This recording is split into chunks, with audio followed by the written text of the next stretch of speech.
Bonjour à toutes et tous, vous écoutez First Print, votre podcast comics préféré pour un nouveau numéro de l'émission Super Friends, une émission spéciale puisqu'elle est faite intégralement en VO, en anglais donc, vous savez, de temps à autre on aime bien aller parler directement en anglais avec avec nos chers auteurs et artistes américains, et donc après le générique vous aurez donc une conversation intégralement en anglais. On espère que ça vous plaira puisqu'on a quand même été très, très ravis d'accueillir l'équipe créative de Love Everlasting.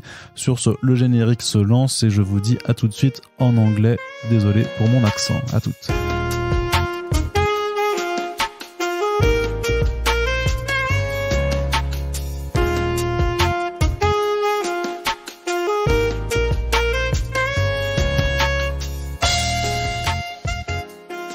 So we are delighted to be in a new Super Friends podcast, and we have the creative team of Love Everlasting. So we can say hello to Elsa Charretier, which is back in the podcast First Print. Hello, Elsa. Hi. How are you? And I'm very, very fine, and I'm really, really delighted also to have the writer of Love Everlasting, Tom King, it is his first time on the First Print podcast, and I'm a little bit shaky because it's really great to have you guys. Hello, Tom. What a pleasure to be here. Thank you so much. But wait, I have to stop. So wait, you pronounced Elsa's name completely differently than how I pronounce it, which means I'm definitely doing it wrong since you actually speak French. Wait, Elsa, can you pronounce your name for me? I can't believe I have never asked you that in the years we've been. The French way, you mean? Yeah, however you want me to pronounce it, I guess. No, Elsa is fine. Charretier is fine too. I wouldn't ask you to pronounce it in French. I say Elsa Charretier. Is that? Yeah, it's really great. It's the closest I ever got from an English-speaking friend. Yeah, you're totally fine. But I heard Elsa like with a Z, like a it's Z. Yeah, it's pronounced Elsa. Weird, Elsa. Right? I prefer Elsa actually. You prefer it with a soft S? You like that? Yes. Oh, interesting. So I didn't know this podcast was going to be a French lesson also. Yes, it'll be yes, but the ignorant American. I took French for 9 years in school and don't remember a single word of it, so I'm useless. All right, so the first question I really wanted to ask you is quite obvious, is how did you guys meet and how did you build this project together? So we met, I guess, I've known Tom's work for a long time. I had known his work for a long time. And we didn't know each other, personally. I actually don't know. Tom, did you know my work at all or not at all? Yes, very much, yeah. Okay, so I guess we knew... Okay, I guess we knew each other's work, but that was it. And I'd come out from my previous graphic novels, and I wanted to do something, long form and different and interesting. And I thought, who would I love to work with? And of course, Tom's name just came up, and so I reached out to him. And actually, I didn't for a few weeks because I thought, Tom is so huge. He's one of the the top writers in the industry, and I thought, of course. Naturally, right? And so, and I thought, I can't. Maybe it's gonna be embarrassing, maybe because he is not gonna know me. And then when you have people that you admire, the last thing you want is to get a no, or that would be crushing. So I kind of to protect myself, I guess, I didn't ask you for a long time. I don't know if you know this. That's news to me. Yeah, this is a revelation. I waited maybe for a couple of months, and then my partner said, "Come on, that's not you. Just ask. You'll see. Worst case scenario, you get a no." And so I finally reached out to you. That's how it happened. Yeah, lucky me. Because that's super easy when it's like a brilliant artist is like, "Do you want to work?" It's like that's the easiest yes you can give to, right? So I was. I've never done a creator-owned. I've never owned anything I've worked on. I've always worked for sort of these big companies. I've done non-superhero stuff. Like I did something called Sheriff of Babylon, but it was for DC. And I was looking to do this. Like all my sort of Ed Brubaker and Brian K. Vaughan were like calling me and being like, "What the F are you doing? You cannot just work for be a corporate shield. Like do something independent." And in the middle of that, like lightning from the gods, I get a DM from Elsa, and it was just like, oh yeah, well, here's a brilliant artist that I'd love to work with saying she wants to do something independent, exactly what I want to do. So it was, to me, it felt very, very fated, and I was happy to embrace that fate. Okay, but does it mean that you already had the idea of Love Everlasting before Elsa contacted you, or did it happen afterwards? No, I didn't have any idea for this. The first thing Elsa and I did after sort of, going around the bend a few times like this and that was we had a call, and we discussed sort of our goals and what we wanted the series to be, what she wanted to draw. Because no writer wants to write something the artist hates, because he'll just get terrible work, right? And also this was kind of, we were building a world together, right? Like, this is going to be born of our imagination. We're both going to have this idea for 50% for the rest of our lives. And I don't know if I can't speak for my talent, but I can speak for my arrogant ambition. But so I want to do something big. I want to do something that's like the next Saga or the next Walking Dead, something that'll, be, and I'm not saying I can do it, but I want to start with trying to do it. So if you're trying to do something like that, we're going to be, in meetings with lawyers for the next 30 years together talking about this. So I felt from the very beginning it had to be something we built together. So we sort of talked about what we wanted to build. Okay, so how did you build that? Going back just a second, going back to what you were saying about when we first talked and you asked me what you want to draw, and I think my answer was I don't know. There's nothing I want to draw. There's nothing that I don't want to draw. It's interesting. I think it's nice that writers ask that question, but I can never answer it because I don't care. Just give me a story that I care about is all that matters, really. So you could have pitched me something and entirely different than Love Everlasting. I would have gone for it because I knew that you would find something that would touch me, that would move me, or would feel compelling. And so maybe that's why it was so easy for me to just say yes to that first pitch, because it ticked every boxes in the sense that it was universal yet very specific. I didn't really care about the settings and all of that. It's the cherry on top of the cake, but it's not what made me say yes, let's go for this. It's just the concept itself was so interesting. Well, I think writers ask that question knowing artists are going to give that answer, because that way 6 months down the road we can go back and blame you for it. So I think it's just sort of our standard grammar. Yeah, but it was more important to say what we're going to draw, sort of our approach to it. There is in comics, there's sort of almost two extremes that people work in. There's the comics I mainly write, which are superhero comics. They're Batman, Superman punching things. I write the most indie drama, humanistic realm of that, but that's generally where I live. And on the other side, there's and that's the one that make the money. That's the one that sort of fuels the industry in terms of finance. And the other side, there's these super indie books, which are usually memoirs about people's personal experiences that have sort of nothing to do with the fantastic or with genre. And those are the ones that sort of get all the literary credit. And recently, in the last 15 years, a lot of creators have gone for this sort of middle ground. And that's where it's kind of hard to find, where you're using genre, but you're also making personal stuff.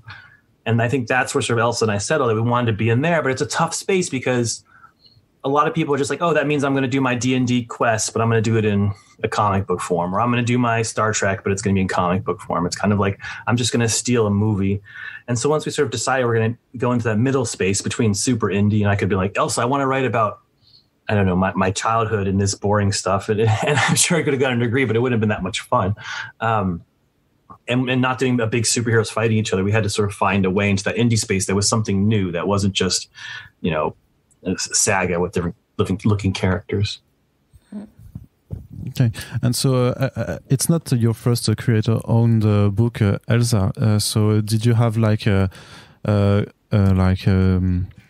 the experience you had from your previous titles, like you could help Tom settle his own first creator-owned book. I don't know if like there was new challenges for you, Tom, in this new adventure. Well, I guess so far we started working on this a little over a year ago now, and so far it's just been us creating that book. You know, we haven't solicited it, so there was nothing really to know about how creator-owned were done. Just we were doing the book itself. I guess the creator-owned aspect of things is just kicking in now with the release and having to promote it, all of that. But I wouldn't say I had, knowledge to pass on to Tom. It's fairly simple industry, I guess. I really appreciate doing it with someone who had done it before. I'm fortunate that I most of my friends have gone through this. Josh Williamson or Scott Snyder or Edward, so that I could get advice from them. But yeah, doing this with Elsa would sort of be like, is this normal? Are we doing this right? Are we like all that? That makes it 1,000 times easier, at least for me.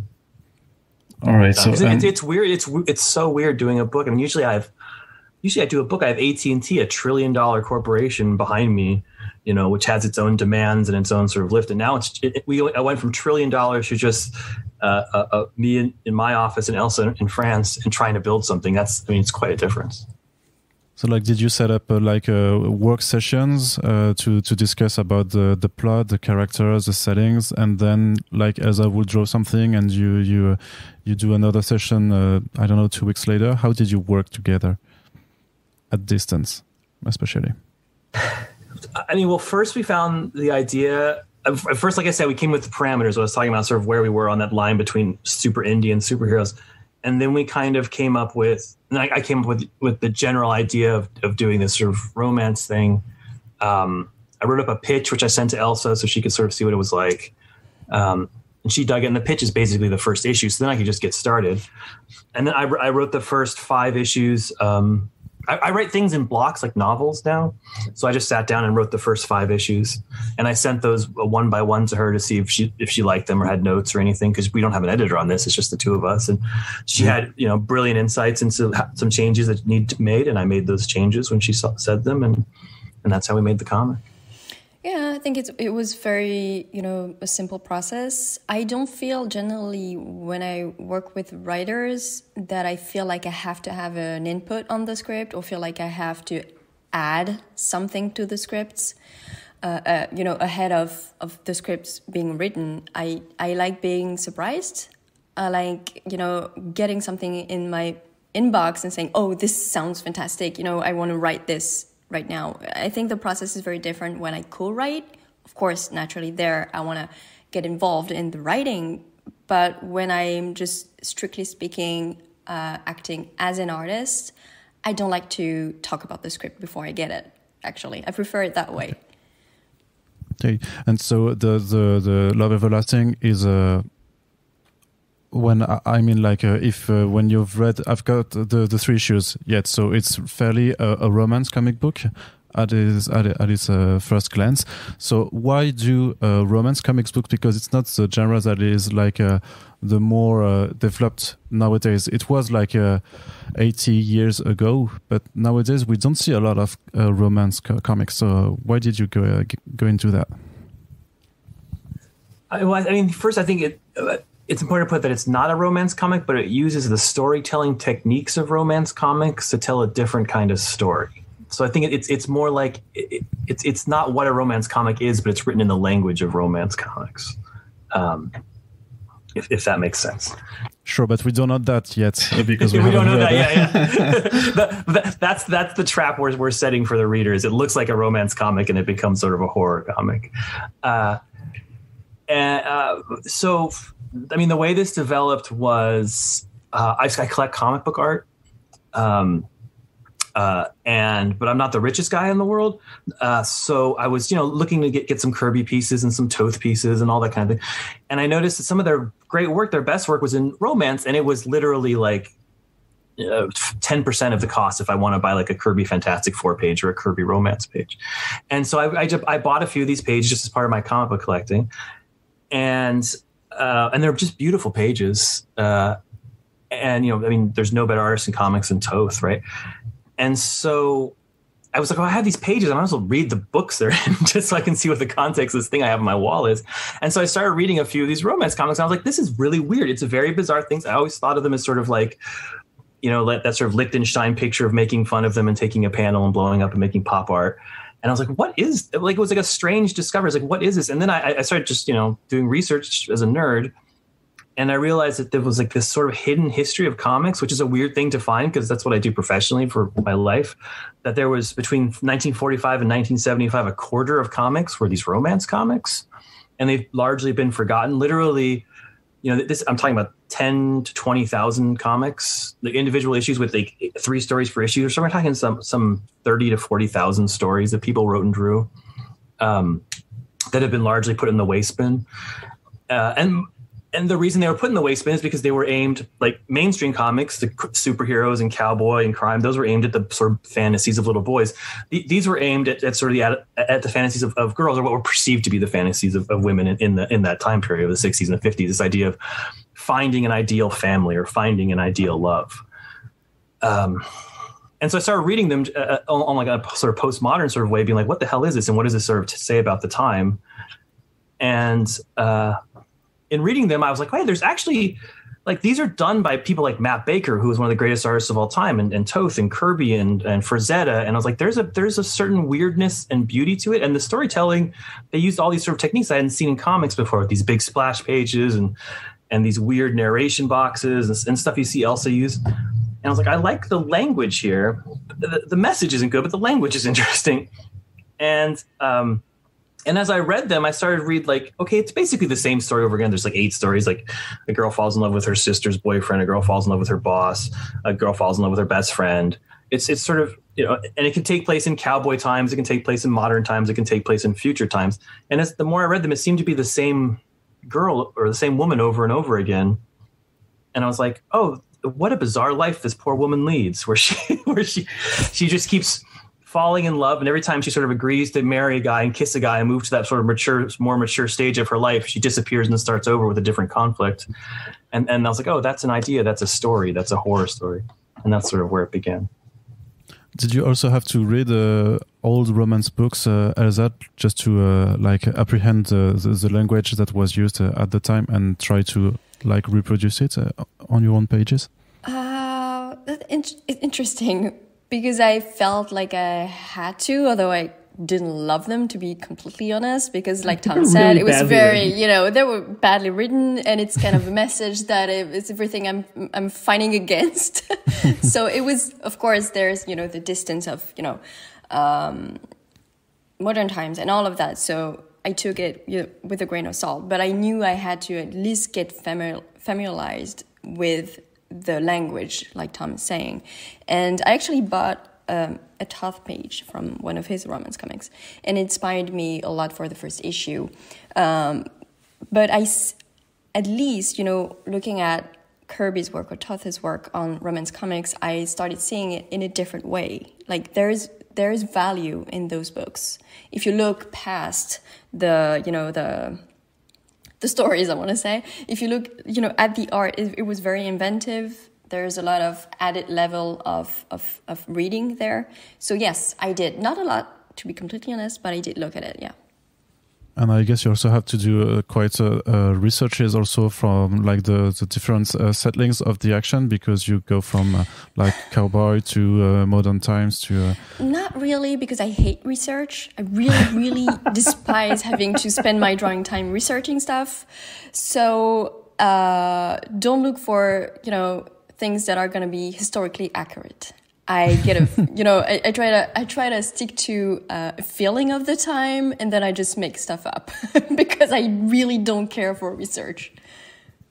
So would you say that like there is a style of like this language, like really what are the characteristics of this kind of storytelling?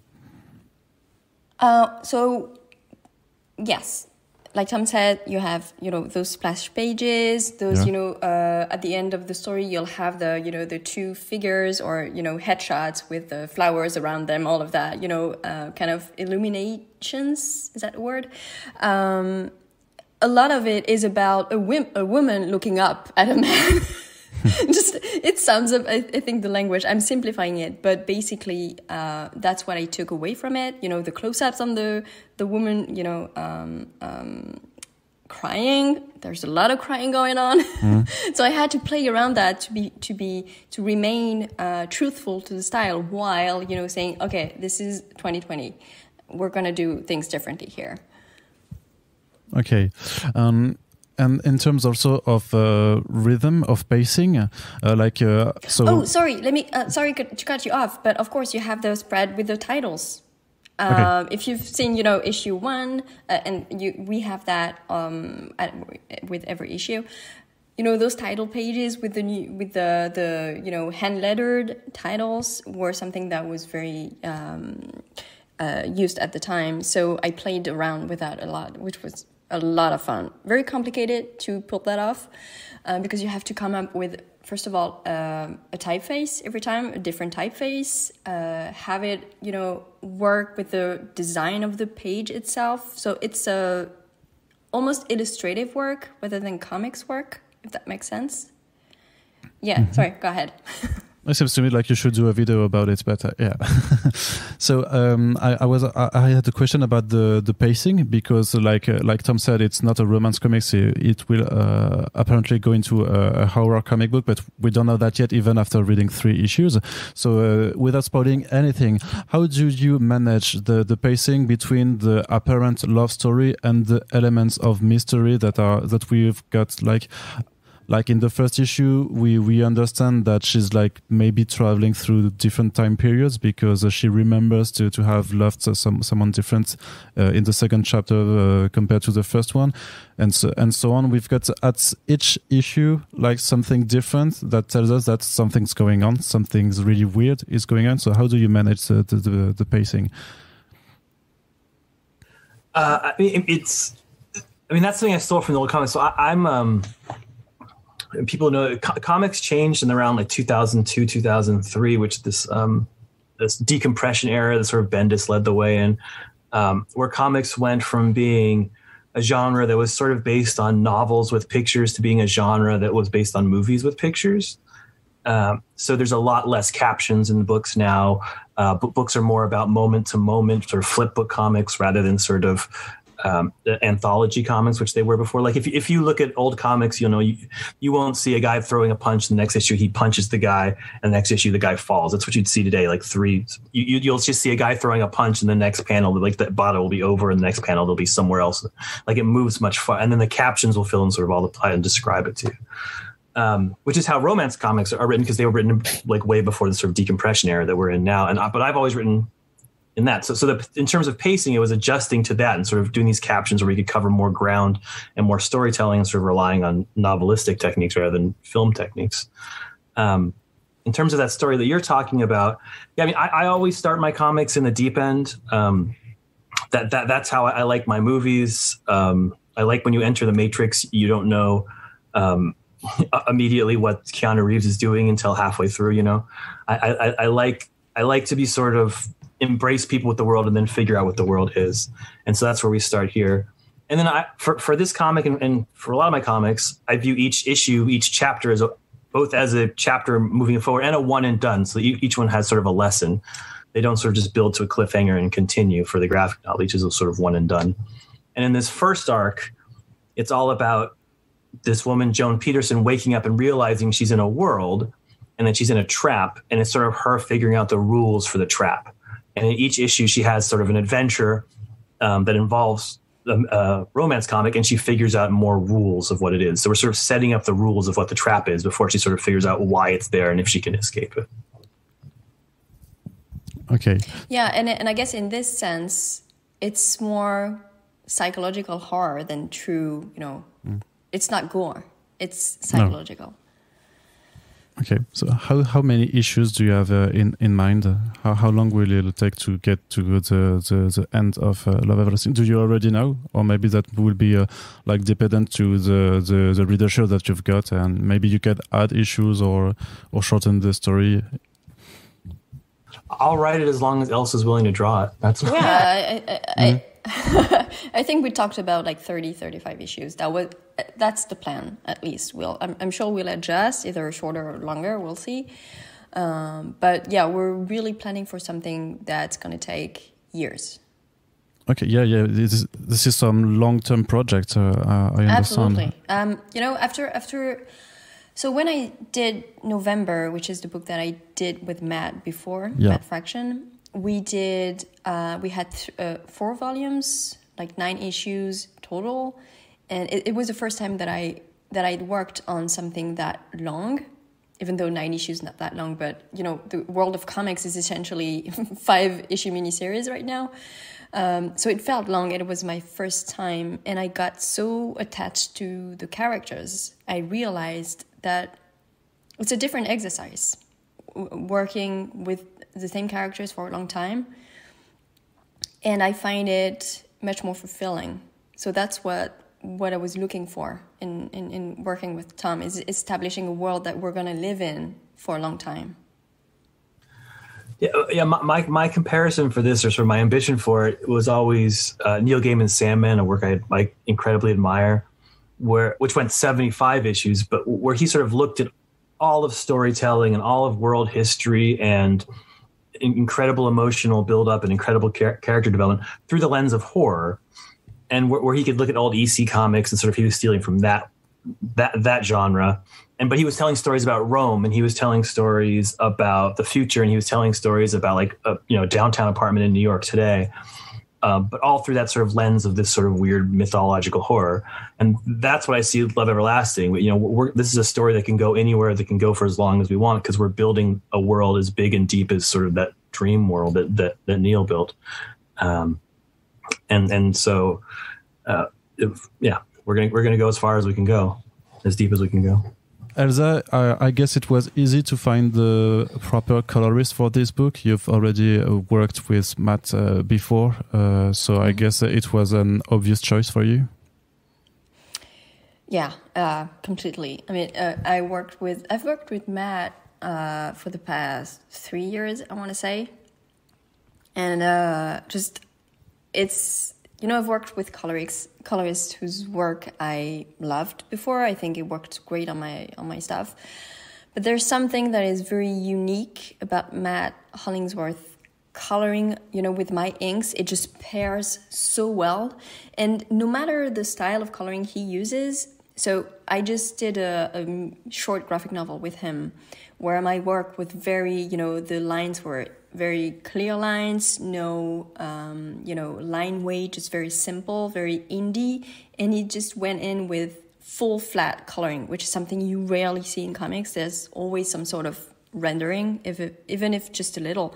And it's just, his palettes are incredible. He has an incredible range. He can go from very indie, weird palettes to something that is much more commercial, but still has that artistic quality to it. And I think with Love Everlasting, he found like sort of a middle ground that still looks unique, but is not too indie that could put some people off. But yeah, and of course, when you collaborate with someone, after a while, you just get these shortcuts. It's just easier. You understand each other. It's just quicker. So I've always favored working with the same people because I think it's just a nicer way to work, whether in comics or anywhere else. And just Matt and I just work really well together. So why change? Okay, and in regards to your artistic style, you're still doing like your drawings. You don't draw the lines of every part of your characters, but still the lines are kind of done by the colors of Matt. So how do you work technically with that aspect? So yeah, for some, I don't always do it. I'm kind of inconsistent. It depends on the issue. It depends on what I'm inking. But I will sometimes leave some lines open, so penciling them in, but not inking them. Oh. And the colorist kind of defines the shape with colors. And so there are different ways to do this. Previously, I would send him a file with the lines on a layer at the top just to indicate him, this is where you should color. But now that we've worked together for a long time, I don't need to do that anymore. He just picks it up. And I love it because I think it makes the line work more open, a bit more freer, it's if you looked at the Parker books that Darwin Cook did, like 80% of the lines are defined by color. It's just the flat coloring that he went in that defined the shape of the characters.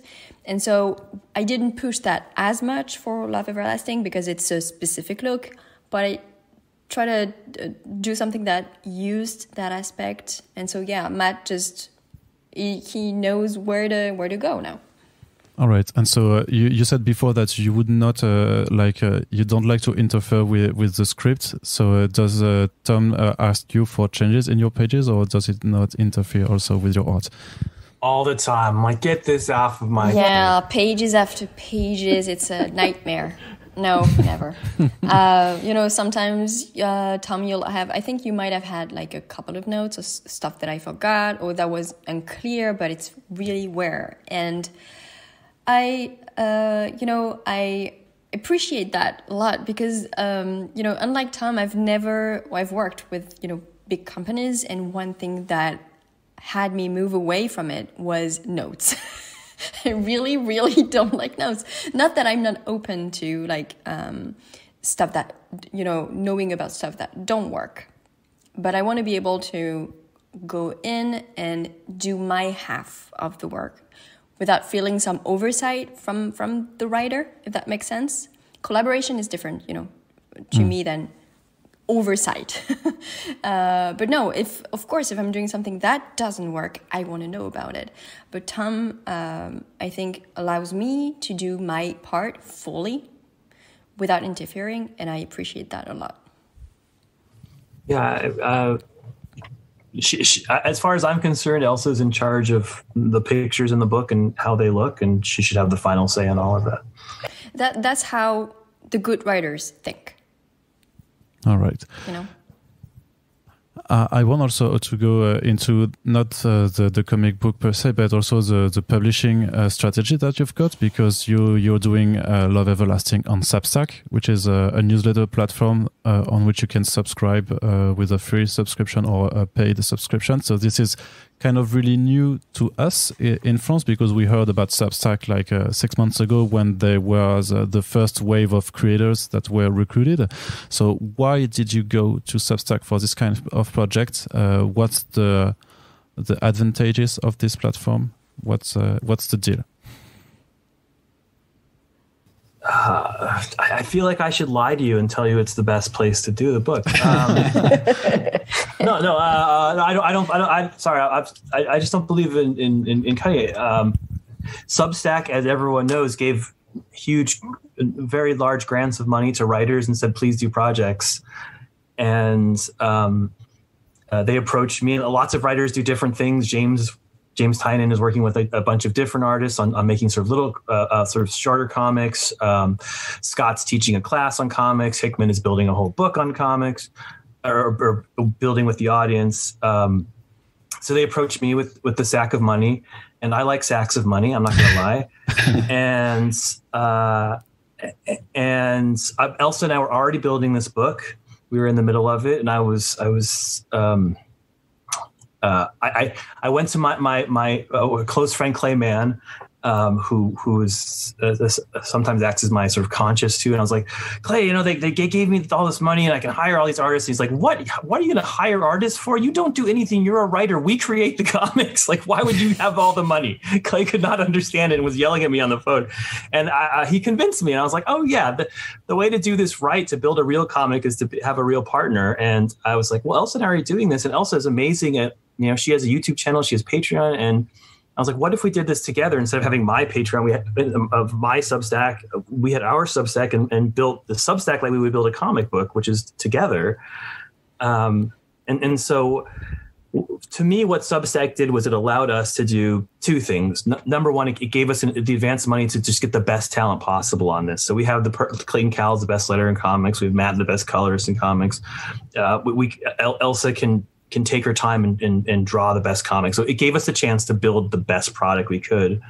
And number two, it allowed us to put it out for free, which is an insane thing to do. No one's ever launched a full professional comic for free for the first 5 issues at least. So to me, it was like, we get to do something brand new in comics that we've never done before.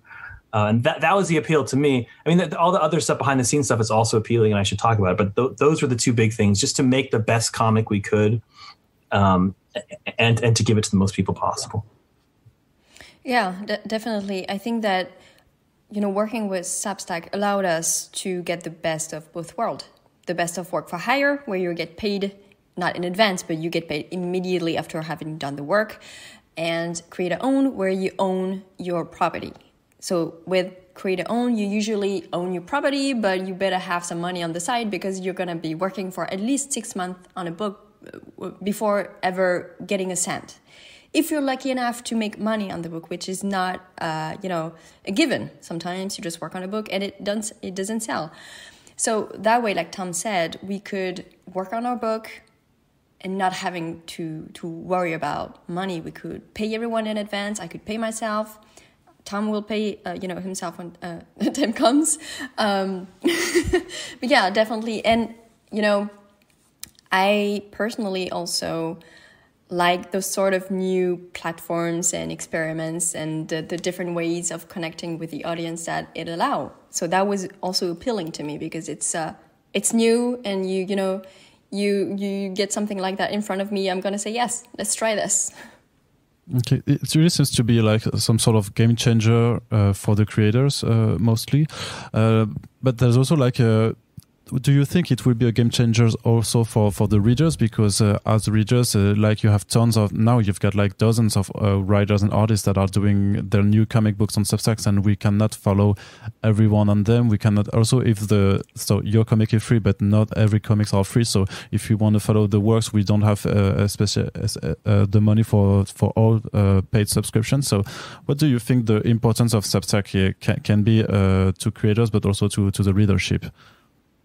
Well, I think what you raised, you can't follow everyone because you have to pay a subscription. But it's just like a book. When you're looking at your previews, you pick the book that you want and in accordance to your budget. And I think that in time, if Substack subsists after year one, we'll see, people will have a Substack budget, I'm pretty sure.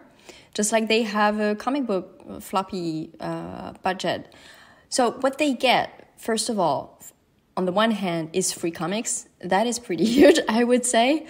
That's the first thing. And the second thing is that with Substack, the whole thing is it's newsletters. You get comics through those newsletters, but you also get a lot of content, extra content, whether it's, podcasts, audio recordings, videos, process about, Tom is going to publish his scripts on there, which is like incredible for his fans or for aspiring creators. You get to see Batman scripts. That's wonderful, I think. And that's pretty unique.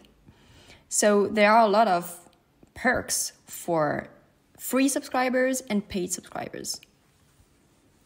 I mean, I've said this a long time, but comics as an industry doesn't really make a lot of sense because in America, comics are $4 to $5. I mostly write $5 comics. I do sort of longer ones. 24 and 28 pages. So you're paying $5 for a comic, and that's like a 10-minute experience, 10 to 20 minutes experience for, like for $20 you can get a Netflix subscription and you basically have infinite content for the rest of your life. So in terms of like investing in sort of your time, it's bizarre that anyone buys a comic and economically. But that's why when you buy a comic, you're not buying the 10 to 20 minute experience of reading it. What you are is every comic is a ticket into a conversation, right? Like that's why people buy comics. They buy comics, they can read them and they can go online and talk to their friends about them. They can go on Twitter and complain directly to me about them. They can collect them. They can go to conventions. A comic book is not the reading experience. It's a ticket into a community. And so that's why I think, our Substack is for $6 a month, which is $1 more. You still get the 24-page comic, plus you get a letter column, you get a place to talk. It seems to me like that's a decent deal. It's $1 more for a lot more content than you'd be getting with a comic book. That said, I understand your question, and I think the problem is that the comic book audience has never embraced digital comics. And I think it's clear we can kind of say that now. And I think it's almost a relief that kind of we like physical things. We like the smell of comics. We like putting them on our shelves. We like owning them. We like reselling them. And so there will always be a limitation to anyone that only offers online content. So I think if Substack can evolve beyond online, it can be something super special. Or if it can hit an audience that's not the comic book audience, that does embrace online digital, like people who read the New York Times, online is 20 times what they get in print. It's opposite for comics. Comics, people who read it's 20 times what they get in print for the digital. It's the opposite. So if we can reach that digital audience that accepts digital stuff, then it'll be a game changer. But it sort of depends on those two things. I think if Substack becomes something. Yeah. And I think we're also tapping into that collector's industry of comics with the higher tiers that we have on there, where you can get, physical rewards. You want exclusive copies, with variant covers, all of that. There's, like you just said, Tom, the majority of comic book fans want physical books. And so part of the Substack is offering them exclusive copies of those books. Was it a difficult decision to make the comic free? No, it took us 1 second. Yeah, because like you said, it's like kind of huge. So we saw like a week ago that a lot of other people were also putting some free comic books. So I guess maybe it was just like a common decision between all the creators on Substack. But this is kind of huge to you as creators to just put your book. We were the first. They followed us. They're just announced before we did. In a way, we've already been paid for that comics. Yeah, sure. For those comics. So, I mean, it was not a hard decision to make. And also, like, you tell me if you do agree or not, but like the fact that you put the comics for free on a digital version is like some way to go past the lack of curiosity of some readers, because we know, especially in France, that readers, comic book readers, lack curiosity for everything that is out of the superhero field. So maybe also it's like you've got a card saying, "Hey, this exists and you can access it." So just be a little bit more curious, and you don't even have to pay for it. I think that's true, but then we have to fight the other side of it, which is anytime anyone gets something for free, they assume it's wrong. like free is a trap. Like, it's 20 years ago, I think this would have been easier, but now we're all sort of programmed that if you download a free app for your phone, you're going to get 6 notifications for online purchases that day, and you're going to want to shoot yourself by the end of the evening. Or if you sign up for some free email thing, you're going to get total spammed and they're going to sell it to 16 companies. Like Americans, at least, we're very suspicious of anything that's free. Even free comic book day, you're not expecting the best comic book ever. You're expecting sort of a preview of something they want you to buy. So that's been a really tough sort of challenge, is because people see something for free and consider it to be sort of worthless. And this is the first time, because we have the Substack grant, we can put something out for free that's actual quality.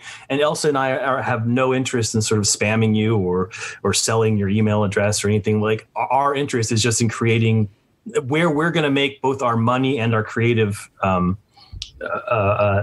happiness is in making the best comic and getting out to the biggest audience possible. That's our only motivation, and that's why we put it out for free. I think that romance, people picture romance like this kind of genre that they want nothing to do with, especially men, I would say. Although that may not be true nowadays, but having the comic out for free allows us to kind of skip that barrier to entry to romance comics and say, oh wait, no, it's a romance comics, but wait, it's for free, go read it, and you'll see that it's a bit different. It's a romance with a twist. It's a lot to ask to people to pay for that, but for free you can just tell them, just trust me on this. Just enter your email address and you'll see that this is not exactly romance comics and you're gonna be into it. Okay, but with all these perks that you will be doing, like, so it's easy for Tom to just put his old Batman scripts on the newsletter, but when you say that you're going to do podcast videos and stuff, like, there is a lot of work also that you are going to put yourself into, and you still have also to do the comics, so aren't you afraid of, like, just be overcharged? Yeah, I guess. yeah, we're definitely afraid. We choose to ignore it until it dawned on us on lunch day. Oh my god, we have to do this. Yeah, I guess there's going to be a lot of content to produce. We'll find ways to batch content or. Because you're still continuing to do your YouTube channel, I guess, and Tom is also writing comic books still for DC Comics or for other companies. So yes, there's a lot, and I don't want just you guys to go on a burnout. That's all. It's producing content is a muscle. Once you stretch it, it's easier. It gets faster, it gets quicker. So I'm not too worried about it. I mean, when I was doing Vision for Marvel, I had to do a letter page for each issue. I don't have to do that, but I didn't get paid extra for the letter page. I just had to do it, and it was very rewarding, and it helped elevate the whole comic. So I just view it like doing a letter page for a comic again. It's just something we add on to it. And it's also. Sorry, go ahead.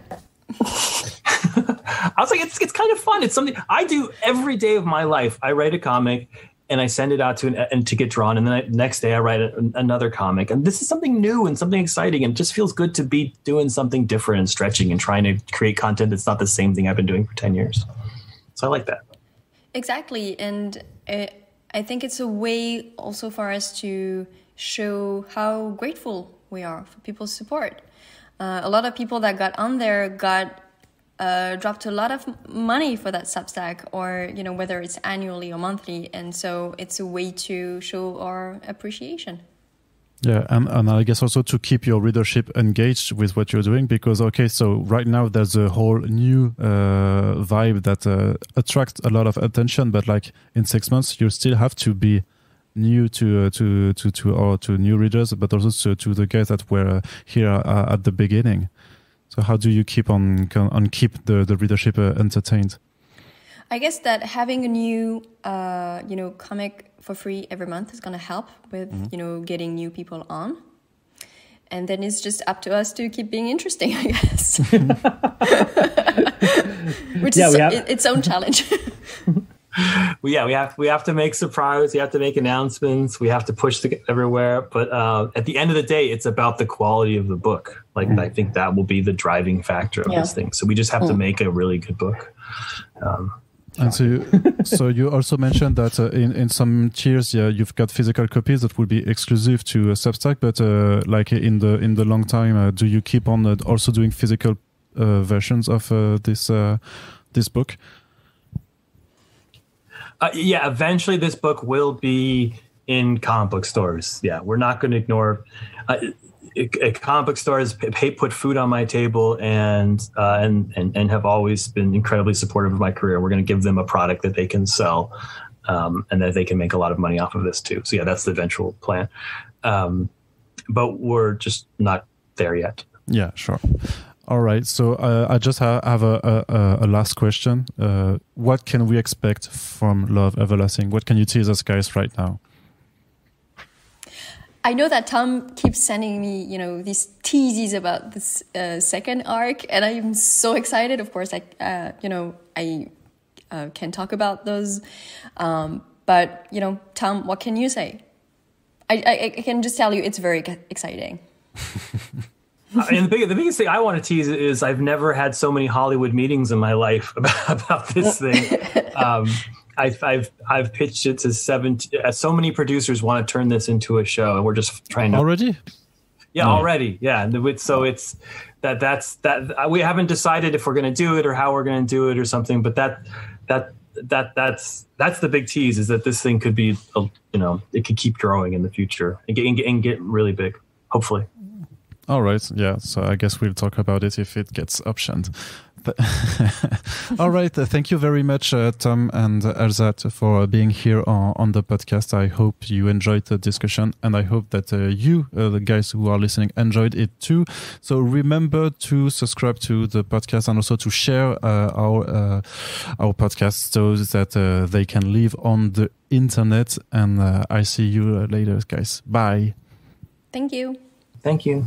Voilà, la fin de discussion est un petit peu abrupte, mais c'est vrai que c'était difficile de faire les recommandations en anglais de toute façon.